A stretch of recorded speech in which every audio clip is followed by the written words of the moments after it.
My name's Natalie Baker from the Neurofeedback Training Company. I am a psychotherapist and neurofeedback trainer.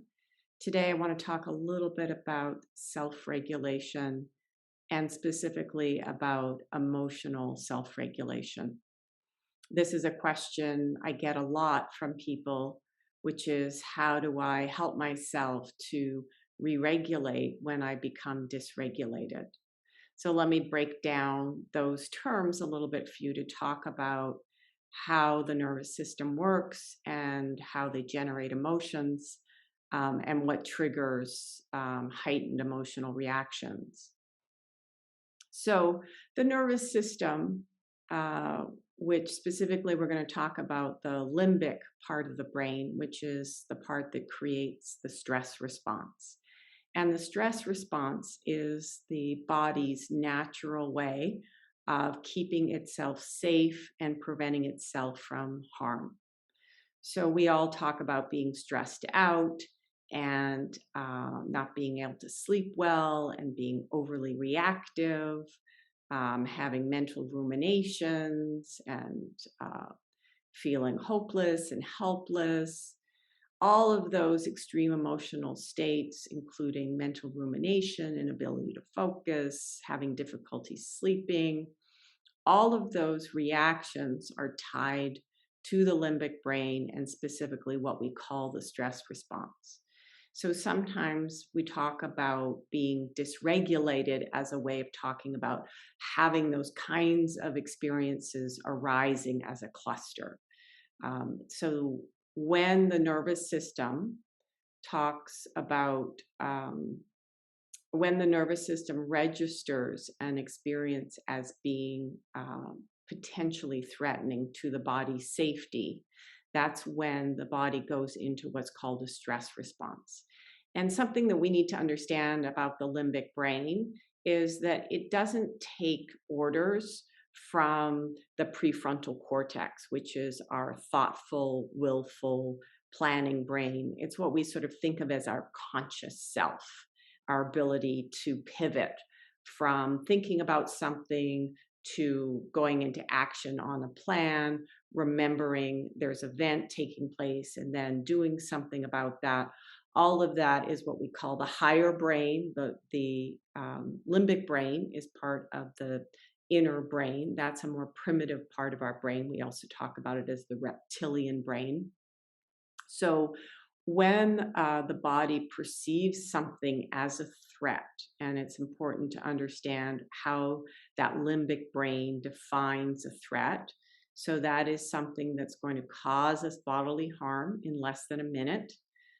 When we register a threat, that limbic brain takes over and goes into automatic functioning to ensure the safety of our bodies.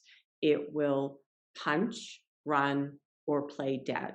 So go up into what we call hyperarousal, or that fight flight energy. That's the energy of anxiousness. That's the energy of worry, of anger, of being snippy with someone. That's also the energy of mental ruminations. Or the brain, the limbic brain, uses a strategy of playing dead. So that's the freeze response that we know as feeling down, feeling depressed, having ideas that we don't have any power or any agency in our lives, feeling hopeless, wanting to curl up in a ball. We literally will start to look at the floor, we'll curve our shoulders in. That's when that limbic brain is using the strategy of a freeze response, which it is supposed to use for just the amount of time for that, whatever it's perceiving as a danger, to pass and be resolved. And then we're supposed to come into what we call regulation. And so regulation being when the brain is perceiving the environment as safe. So, of course, many of you might be thinking, well, but I don't experience imminent danger, immediate threats to my body's safety.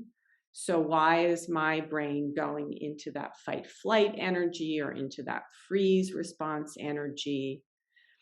And that, of course, is an excellent observation and a very important question. And something we've come to understand in the field of mental health is that brain gets habituated.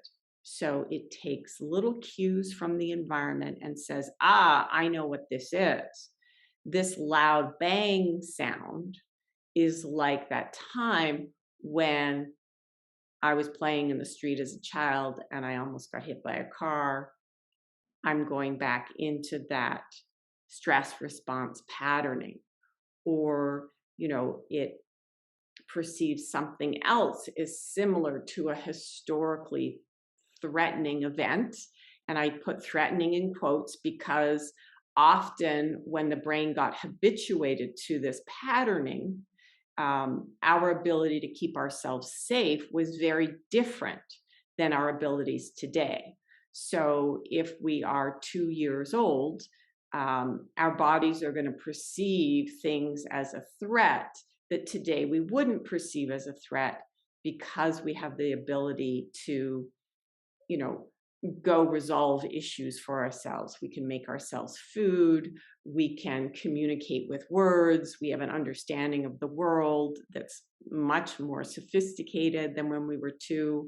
So one of the things that makes it difficult to understand why are we habituated to a stress response is that we don't appreciate that what is perceived by the body as potentially dangerous when we're young is very different than what we would perceive as dangerous today.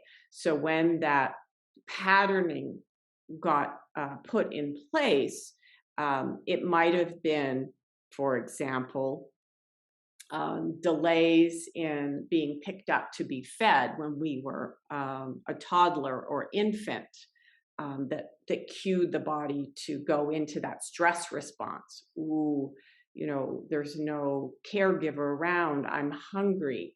Gosh, if they don't come and get me, I might die, right? That's the level of threat that occurs for, a small infant or toddler. But for an adult, obviously, if we're feeling hunger, right, we can just get ourselves something to eat from the kitchen. So that wouldn't ever trigger a survival, fear, the way it perhaps would have when we were small, and then set that stress response reaction habit in place so that if there are cues present, may be re-triggered as an adult or a young adult. So the short answer is that we are habituated to a stress response due to earlier perceived threats to our bodily safety. And those triggers are very difficult to identify. And sometimes it's just that we have been in this habitual pattern of a stress response, worrying for so long that it also then becomes part of how we self-identify. So another way that we create a habit of dysregulation is through how we think about ourselves. So if we think about ourselves as not safe in the world, as people not trustworthy, as, gosh, we're about to lose our job any second and then we'll be homeless, right? So if we identify with this belief structure, that also then becomes the setup for that stress response to be re-triggered over and over again. So the whole question of why is our limbic brain in charge and in that stress response dysregulation, that's a complicated topic. But I think the important thing to know is that it gets triggered by random things or semi-random things. And then that nervous system, that primitive limbic brain nervous system takes over. This part of our brain is less active and that limbic brain is more active. So when we talk about dysregulation, we're really talking about the stress response, that survival brain taking over and going into a reaction to a perceived threat that is actually not present. So most of us, to some degree, have that dysregulation, that stress reaction, stress response patterning. And so we ask the question, well, how do we help the brain to come out of that stress reaction back into regulation? So self-regulation is the ability to register that we are dysregulated, to have a toolkit of supports that help us to trigger going back into regulation, some of which is helping that limbic brain register that there is safety, and then being able to execute on those tools so that we can find self-regulation again. So then the next question becomes, well, what are the tools, what supports coming out of that dysregulated state and into regulation?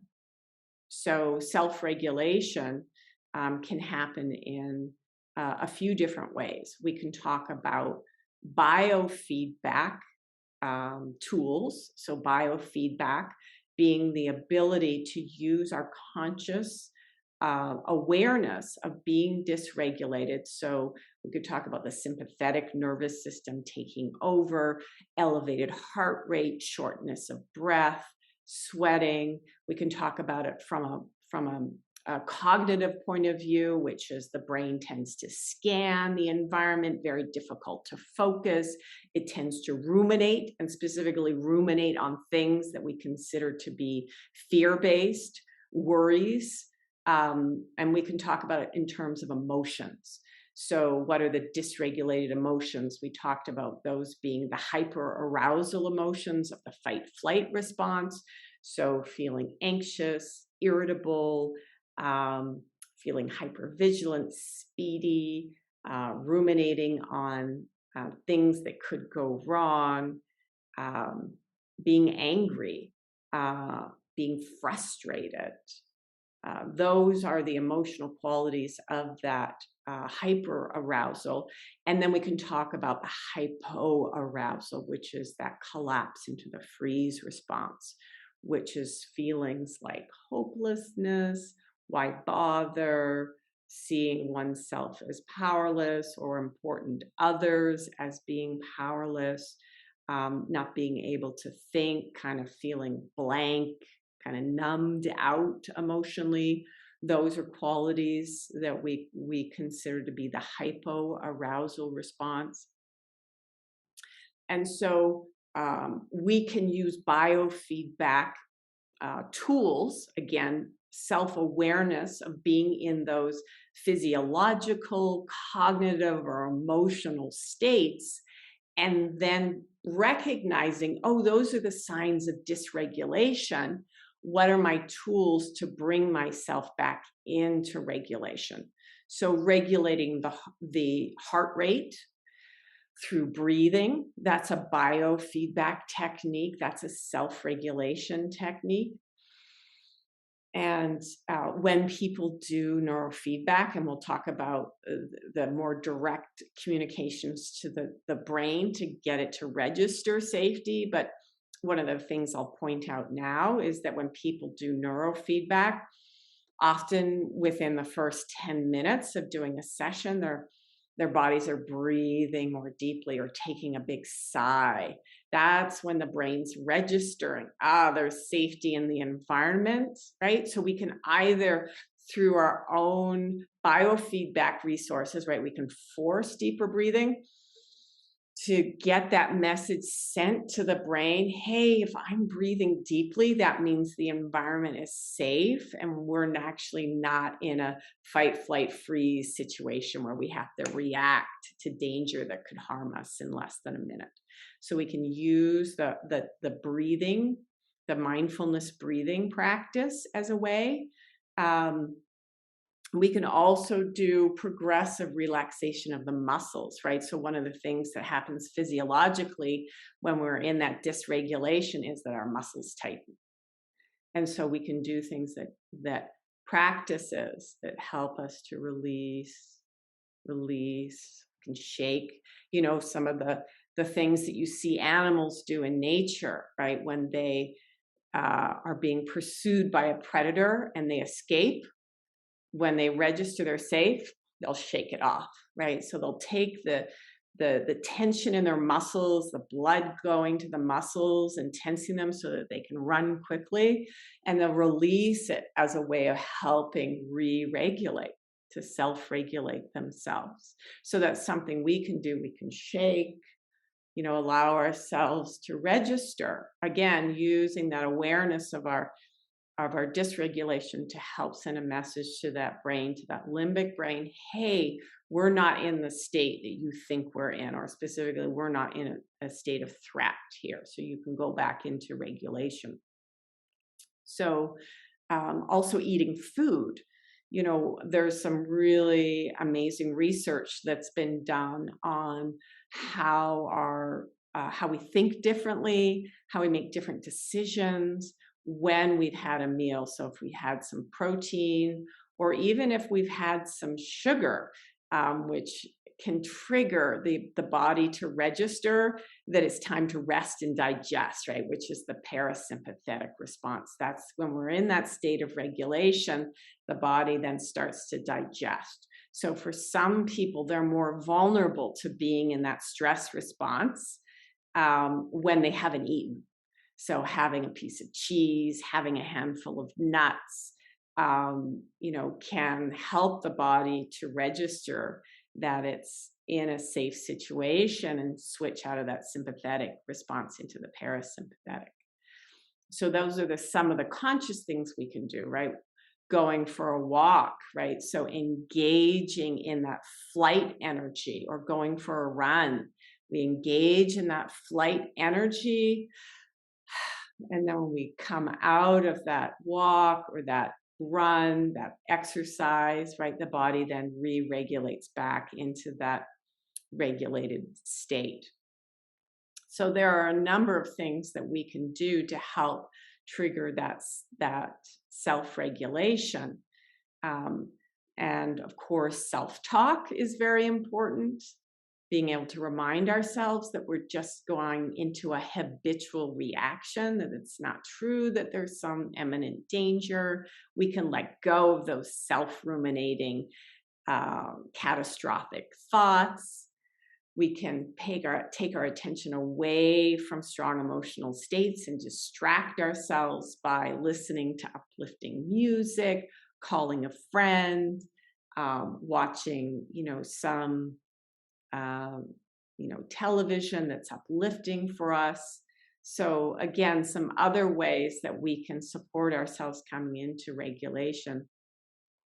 And then there are what we could call the neurofeedback approaches, which are really communicating directly with that brain that it is not actually in a situation that's unsafe. So neurofeedback is a specific technique that we use that helps the brain to register that it's not in a dangerous environment. Because one of the challenges with helping ourselves self-regulate is, again, as I said before, that limbic brain, when it takes over and produces that stress response, it is not going to our prefrontal cortex and saying, hey, is it really okay to take over now and just punch, run, play dead in order to keep you alive? There's no dialogue that takes place. It is a reaction, and it's a habitual reaction. So we're always trying to find ways to get that brain to register a safe environment. When it registers safety, it comes into that state of regulation. So just to speak briefly about neurofeedback and the role that it plays. So it's using the electrical communication of the brain to register when there is electrical changes in the brain that communicate state change. And using auditory feedback, which is the brain's natural way that it's constantly checking the environment for danger, we interrupt music with neurofeedback. And that interruption in the music cues the brain to pay attention. And the brain will automatically pay attention to its surroundings because that's what the brain is designed to do. What's changed in the environment that I should know about? And so what we want it to see is we want it to see that it's in a safe environment. It's in a room where there's no danger, there's no violence. And when the brain is able to register that, it naturally will shift out of that stress, dysregulation, and into self-regulation. So really, when we talk about self-regulation, what we're talking about is the automatic functioning brain's ability to shift out of being into a stress response and into that state of regulation. And so just to finish by talking about the qualities of self-regulation. So self-regulation's qualities are the brain is perceiving safety. When the brain is perceiving safety, there is a natural state of openness that exists. So we are not guarded when it comes to interacting with the environment or other people. So there's an openness towards others. There's a sense of more trustworthiness, a sense of workability. Those are some of the more sort of cognitive features, sort of a recognition that challenges that arise can be worked on, as opposed to them being crises that have to be reacted to. So there's much more of a longer sense of time frame that we can identify a problem, assess, come up with solutions, and execute on the plan. So our executive functioning abilities are much greater when we're in a state of regulation. The emotional qualities of being regulated are being able to be calm, being uplifted, cheerful or joyful for no reason. So there doesn't have to be an event-based kind of calm, content emotional state. That's more kind of what the home base emotional reference is. When we're more regulated, we just feel basically okay. There's maybe a sense of warmth, maybe a sense of calmness, a sense of just kind of gentle optimism. It's much more easy for us to have empathy and compassion when we're in a state of regulation. And we can access the range of emotions. We're not as afraid, right? So fear is the hallmark of being dysregulated in terms of the most prevalent emotional state. And so when the brain is perceiving safety, it's not in a state of fear. So then we can have the whole range of emotions. We can process grief and sadness without it being frozen into despair, for example. There's less aggression towards oneself, towards others, less need to judge oneself and to judge others. These are the things that shift when the brain registers safety. It's like, well, why am I going into attack mode, whether it's self-attack or attack others? So communication can come from a sense of openness and thoughtfulness rather than reactive communication, which includes things like being self-protective, name-calling, blaming, you are, right? That's the language that comes out of a dysregulated brain. And so the cognitive abilities that we have are we're better able to focus.